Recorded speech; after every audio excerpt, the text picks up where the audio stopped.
श्री शक्ती सेवा समितीच्या वतीने तिसऱ्या दिवशी श्री चित्रलेखा समेत कुबेर कल्याणम व पट्टाभिषेकम संपन्न। श्री शक्ती सेवा समितीच्या वतीने 24 मे 2026 रोजी श्री चित्रलेखा समेत कुबेर कल्याणम व पट्टाभिषेकम संपन्न झाले।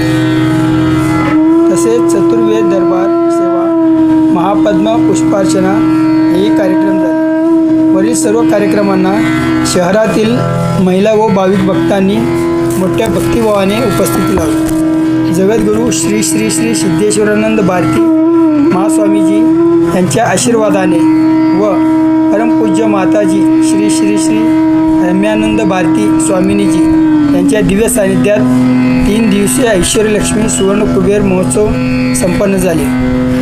विश्वकल्याण, ऐश्वर्य आणि धनसमृद्धीसाठी झालेल्या या 3 दिवसीय महोत्सवासाठी सोलापूर येथील भक्तगणांनी विशेषतः महिलांनी भक्तिभावाने श्रद्धेने उपस्थिती लावली। कल्याणोत्सव व पट्टाभिषेकम कार्यक्रमासाठी श्री शक्तीपीठम तिरुपती येथून आलेल्या पुरोहितांनी आपल्या सुरेल वाणीने सोलापूरकरांना मंत्रमुग्ध केले। यावेळी पुरोहितांनी कल्याणोत्सवातील प्रत्येक प्रसंगाचे सुरेख वर्णन केले। एमआयडीसी येथील महालक्ष्मी बँकेट हॉल येथे झालेल्या या महोत्सवात श्री शक्ती सेवा समिती सोलापूरचे सौ वैशाली गाजुल, श्री उमेश गाजुल, डॉक्टर सनतकुमार अनुमल्ला, सौ तेजस्विनी इराबत्ती यांचे योगदान लाभले। या महोत्सवास महालक्ष्मी बँकेट हॉलचे मालक एल्लादास गड्डम यांनी हॉल निःशुल्कपणे उपलब्ध करून दिले। शेवटी महाप्रसादाने कार्यक्रमाची सांगता झाली।